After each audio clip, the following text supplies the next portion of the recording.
əziz şagirdlər, bugün sizlərlə pronoun mövzusundan bir test tapşırığına baxaq. Belə ki, boşluqdan sonra bizə verilib of hissəci, ofdan sonra cəm mübtəda və yəni cəm isim the participants iştirakçılar, xəbərim isə has təkdədir.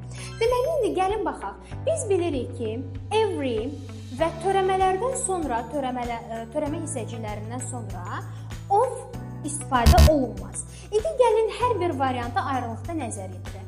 Deməli, each özündən sonra birbaşa tək isim qəbul edərdi, amma of gəldikdən sonra isim cəm, xəbər təkdə. Deməli, each bu ifadəyə tamamilə uyğun gəlir.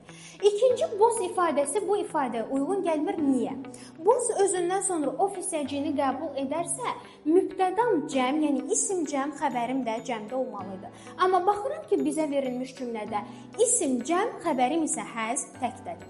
Some da eyni qaydada istifadə olunmaz. Çünki some özündən sonra of hissəci qəbul etdikdə mübtədam sayıla bilən cəmdədirsə, xəbərim də cəmdə olmalıdır. Amma burada biz də has bilirik ki, xəbərimiz təkdədir. Gəlin bu dördüncü ifadəyə baxaq. Çox maraqlı bir ifadədir.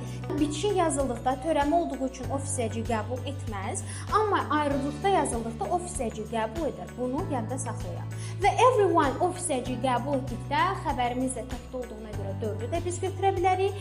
5-də Ayzə özündən sonra of hissəci qəbul etdikdə içlə eyni qaydadır. Yəni Ayzədən sonra cəm mübtəda, xəbərim isə təkdə. Doğru cavab 1, 4, 5 C variantı.